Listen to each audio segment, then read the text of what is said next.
Miles and I set out to road trip to a woofing farm that responded to our outreaches. It's an avocado orchard in a town called Mangatapere.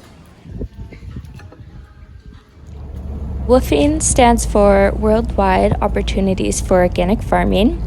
They're all over the world, and essentially, Miles and I were going to work for free room and board, but not get paid.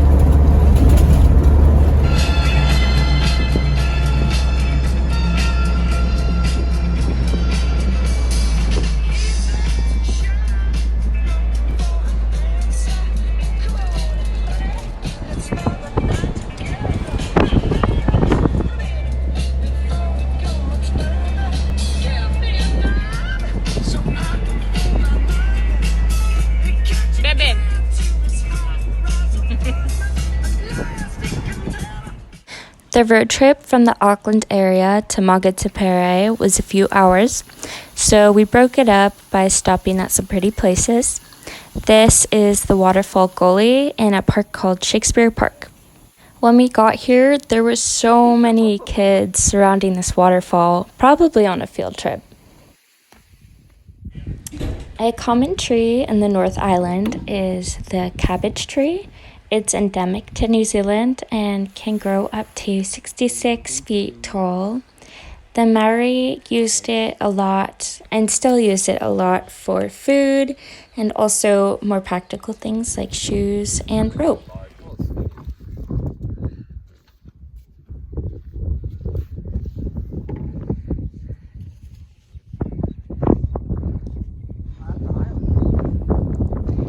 Hello, sheep.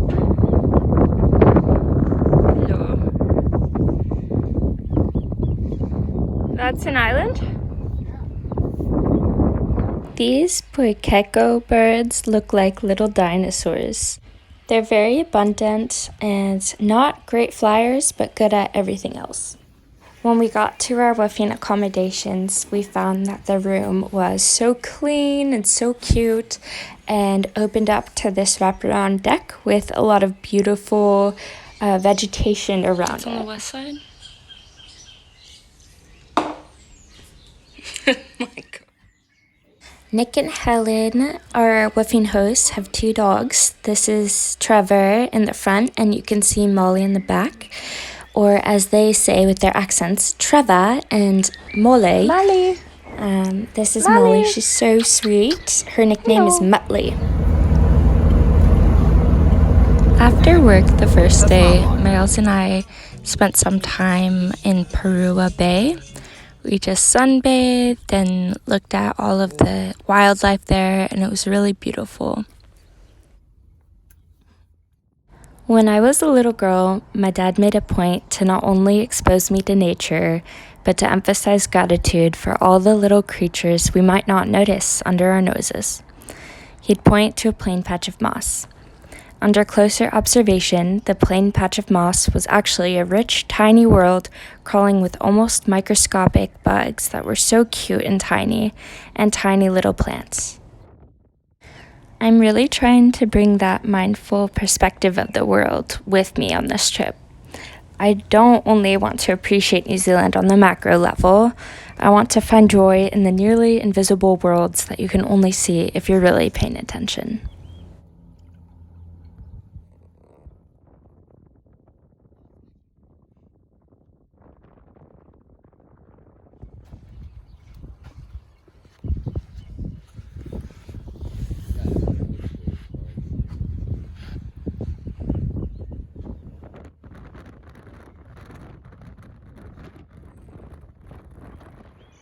Our job on this particular day was to drive around the orchard in a quad and to pick up old logs and throw them in that pile. We also fertilized and mulched the orchard as well as cleaned the outside of their house with a pressure washer and kind of did just various different things in their garden. They have a lot of property, so the work didn't stop.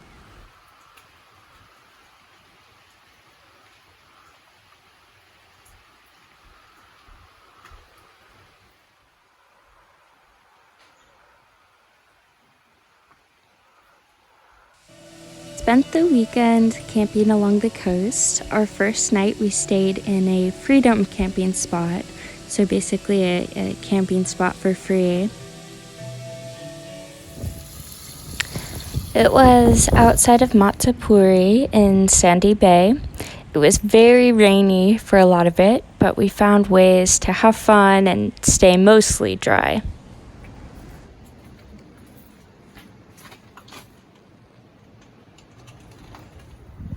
This is a hike we did on the Otito Reserve. We ended up swimming on a seemingly private beach with black sand.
This large shellfish is called the cook's turban, and it can weigh up to 250 grams each. This shell was abandoned, but many creatures lived on the outside of its shell. The second night of camping, we camped at Prairie Bay. Zerk! Oh my god, there's so many holes on the roof.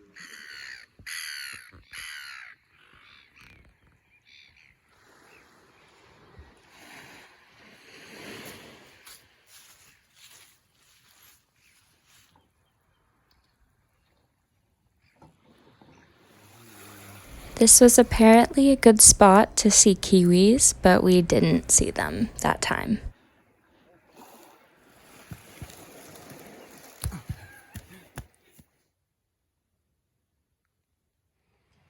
There are no native mammals in New Zealand, so birds are plentiful here. There's a lot of birds trying to befriend us at our campsite. When you get there, it looks really cool that one way.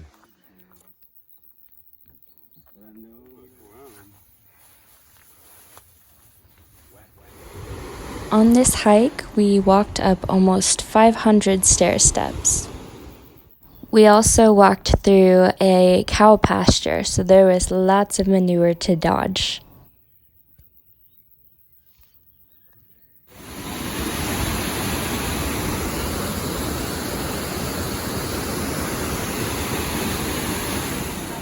When we got back to their house from camping, it was raining so hard. It's the spring here, so it's very rainy, and it kind of satisfied my need for the fall feeling. During the downpour, this bird sought cover near the house. It doesn't look very protected under there.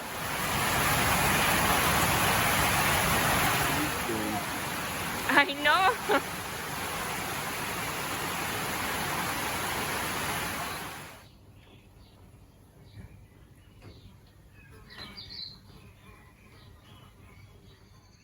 Fast forward to the next day, and I spent all day clearing this garden space out that was overgrown by weeds.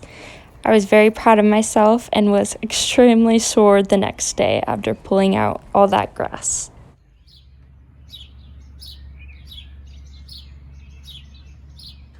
Miles made it a goal for himself to go swimming in the pool every day. Even when it was a bit cold or windy, he would jump in. Helen and Nick took us to a local bar to watch the Melbourne Cup. All the ladies were dressed very fancy for a costume contest. The lady perking up her cleavage was Helen. She's so fun.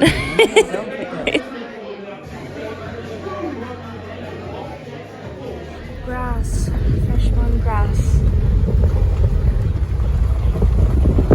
They have about 6 hectares of land, so lots of room for a lot of avocado trees. The next day, Helen took us to play pickleball with her friends. They were some fierce competition.